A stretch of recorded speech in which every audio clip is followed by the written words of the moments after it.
السلام علیکم ورحمۃ اللہ وبرکاتہ۔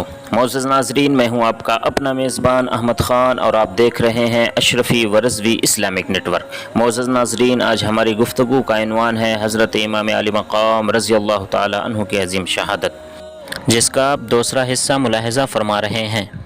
ابن سعد حضرت شعبی سے روایت کرتے ہیں کہ حضرت علی رضی اللہ تعالیٰ عنہ جنگ صفین کے موقع پر کربلا سے گزر رہے تھے کہ ٹھہر گئے اور اس زمین کا نام پوچھا۔ لوگوں نے کہا اس زمین کا نام کربلا ہے۔ کربلا کا نام سنتے ہی آپ اس قدر روئے کہ زمین آنسو سے تر ہو گئی۔ پھر فرمایا میں نے حضور صلی اللہ علیہ وسلم کی خدمت میں ایک روز حاضر ہوا تھا تو دیکھا کہ آپ رو رہے ہیں۔ میں نے عرض کی یا رسول اللہ آپ کیوں رو رہے ہیں؟ فرمایا ابھی میرے پاس جبریل امین آئے تھے، انہوں نے مجھے خبر دی ہے کہ میرا بیٹا حسین دریائے فرات کے کنارے اس جگہ شہید کیا جائے گا جس کو کربلا کہتے ہیں۔ اور ابو نعیم سے روایت کرتے ہیں انہوں نے فرمایا کہ ہم حضرت علی رضی اللہ تعالی عنہ کے ساتھ حضرت امام علی مقام کی قبرگاہ سے گزرے تو آپ نے فرمایا شہیدوں کے اونٹ بٹھانے کی جگہ ہے اور اس مقام پر کجاوے رکھے جائیں گے اور یہاں ان کے خون بہائے جائیں گے۔ آل محمد کے بہت سے نوجوان اسی میدان میں شہید کیے جائیں گے اور زمین و آسمان ان پر روئیں گے۔ مشکات شریف۔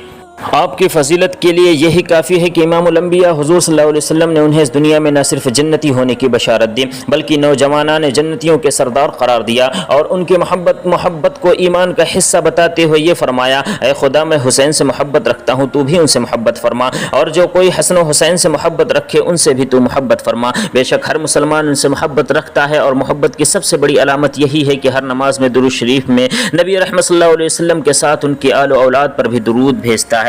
امام حسین رضی اللہ تعالی عنہ کی نسبت سے معرکہ حق و باطل جو کربلا میں رونما ہوا اس نے ساری دنیا کو اپنی جانب متوجہ کیا۔ حضرت امیر معاویہ رضی اللہ تعالی عنہ کے بعد 56 ہجری میں یزید ولی عہد مقرر ہوا۔ اس کے خلیفہ بنتے ہی طوائف المملوکی شروع ہو گئی اور اسلامی خلافت کے بجائے بادشاہیت و امریت نے پنجہ گاڑنا شروع کر دیا۔ تو افضل الجہاد کی نظیر پیش کرتے ہوئے کہ ظالم و جابر کے سامنے کلمہ حق کہنا سب سے بڑا جہاد ہے، اس کی عملی تصویر بن کر امام علی مقام رضی اللہ تعالی عنہ دین اسلام کی سربلندی کی خاطر اٹھ کھڑے ہوئے کہ دین حق دین اسلام اس طریقے کا داعی نہیں، یہ اسلامی روح کے خلاف ہے، اور یہ پیغام دیا کہ مومن حکومت و سلطنت ظلم و جبر اور طاقت و قوت کے آگے ہتھیار نہیں ڈال سکتا، اور یزید کی امارت و بیعت کا انکار کرتے ہوئے اس کے اطاعت قبول نہ فرمائے، اس کی بیعت کو ٹھکرا دیا اور یہ اعلان کر دیا مرد حق باطل سے ہرگز خوف کھا سکتا نہیں، مرد حق باطل سے ہرگز خوف کھا سکتا نہیں، سر کٹا سکتا ہے لیکن سر جھکا سکتا نہیں۔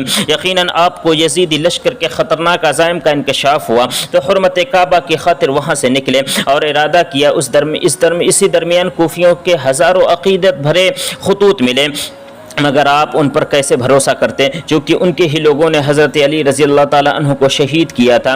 اس کے لیے تحقیق کی خاطر اپنے چچا زاد بھائی مسلم بن عقیل کو وہاں بھیجا، ان کے ہاتھ پر 18,000 لوگوں نے، ایک روایت میں 27,000 لوگوں نے بیعت کی۔ اس کو دیکھ کر حضرت مسلم نے امام حسین رضی اللہ تعالی عنہ کو آنے کے لیے اجازت لکھ دیا تو آپ کوفہ کے لیے عازم سفر ہوئے تو حضرت عبداللہ بن عباس رضی اللہ تعالی عنہ جیسے جلیل القدر صحابی و حضرت عبداللہ بن جعفر رضی اللہ تعالیٰ عنہ دیگر صحابے نے آپ کو کوفہ جانے سے منع فرمایا، لیکن آپ نے دین حق کی خاطر جان کی قربانی کے لیے بھی ذرا سی لغزش نہ دکھائی۔ یزید کے گورنر عبید اللہ بن زیاد نے حضرت مسلم بن عقیل کے لیے زمین تنگ کر دی اور انہیں بے دردی سے شہید کر دیا۔ یہ خبر امام علی مقام رضی اللہ تعالیٰ عنہ کو ملی، یہ ایک اندوہناک خبر تھی، آپ کو زبردست صدمہ پہنچا، واپسی پر نظر ثانی کیا بھی جا سکتا تھا، مگر حضرت مسلم ان کے خویش و اقارب جو وہاں موجود تھے انہوں نے یہ گوارا نہ کیا، اس لیے حضرت امام علی مقام رضی اللہ تعالیٰ عنہ کی واپسی کا کوئی سوال ہی پیدا نہیں ہوتا۔ یہاں یہ بات قابل ذکر ہے امام علی مقام رضی اللہ تعالیٰ عنہ نے خود ہی اپنا قافلے کے لوگوں کو یہ اجازت دی تھی کہ جو واپس جانا چاہتا ہے وہ چلا جائے۔ یہ سن کر 2 حضرات چھوڑ کر چلے گئے۔ ابھی تھوڑی ہی دیر گئے تھے کہ حربن یزید نے ایک لشکر جرار کے ساتھ آپ کو محصور کر لیا تاکہ وہ علی عراق عبداللہ بن زیاد کے سامنے پیش کیا جائے۔ اسی دوران نماز ظہر کا وقت ہوا، آپ نے نماز ادا فرمائے۔ بعد نماز حضرت امام علی مقام نے خطبہ کے ذریعے حر اور اس کے ساتھیوں کے سامنے پوری بات رکھی، خطوط و قاصدوں کا حوالہ دیا۔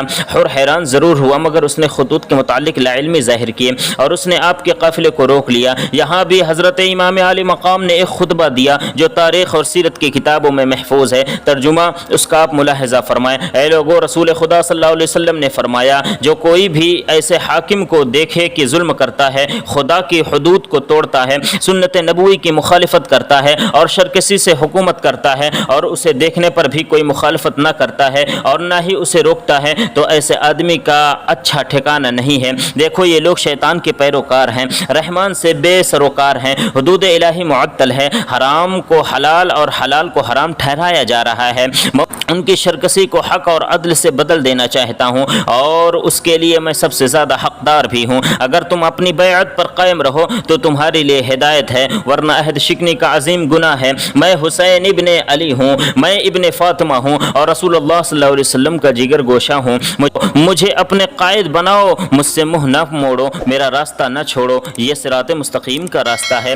اس حقیقت افروز خطبہ کا لوگوں پر کافی اثر ہوا، لیکن لالچ اور خوف کی وجہ سے چپ رہے۔ محرم الحرام کی رات کا وقت تھا، آپ رات بھر عبادت میں مشغول رہے۔ صبح 10 محرم کی تاریخ آ گئی، دونوں طرف اطراف میں صف آرائی ہوئی۔ نماز فجر کے بعد عمر بن سعد اپنی فوج لے کر نکلا۔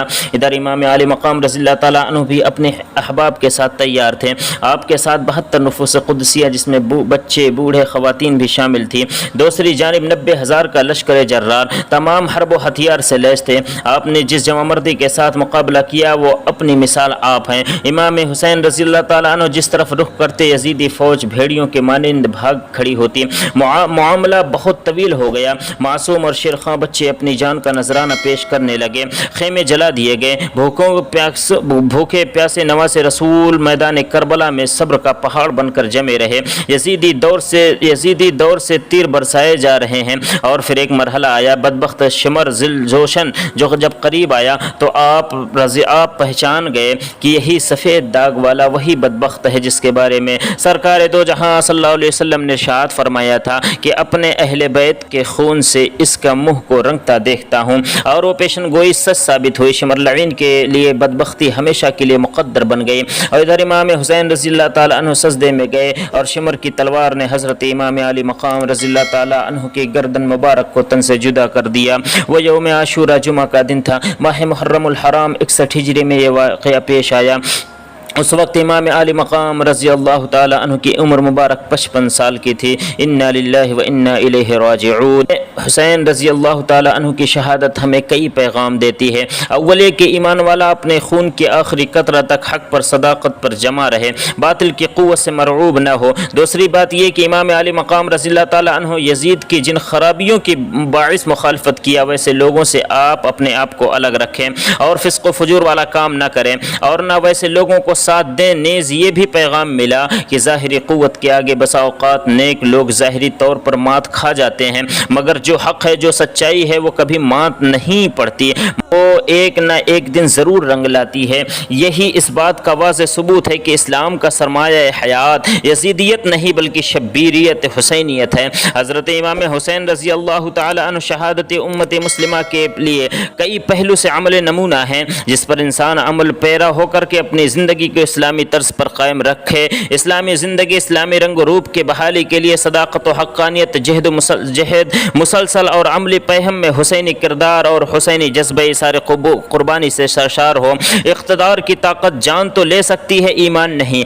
اگر ایمانی طاقت کار فرما ہو تو اسے عزم و استقلال کو کوئی چیلنج نہیں کر سکتا۔ ان کا جھولا فرشتے جھلاتے رہے، لوریاں دے کے نوری سلاتے رہے، جن پہ شفاق خنجر چلاتے رہے، جن کو کاندھے پہ آقا بٹھاتے رہے، اس حسین ابن حیدر پہ لاکھوں سلام۔ کر لیا نوش جس نے شہادت کا جام، جس کا نانا دو عالم کا مختار ہے، جو جوانان جنت کا سردار ہے، جس کا سر دشت میں زیر تلوار ہے، جو سرا پائے محبوب غفار ہے، اس حسین ابن حیدر پہ لاکھوں سلام۔ کر لیا نوش جس نے شہادت کا جام، جس کو دھوکے سے کوفہ بلایا گیا، جس کو بیٹھے بٹھائے ستایا گیا، جس کی گردن پر خنجر چلایا گیا، جس کے بچوں کو پیاسا رلایا گیا، جس کے لاش پہ گھوڑے دوڑایا گیا، اس حسین ابن حیدر پہ لاکھوں سلام۔ کر لیا نوش جس نے شہادت کا جام۔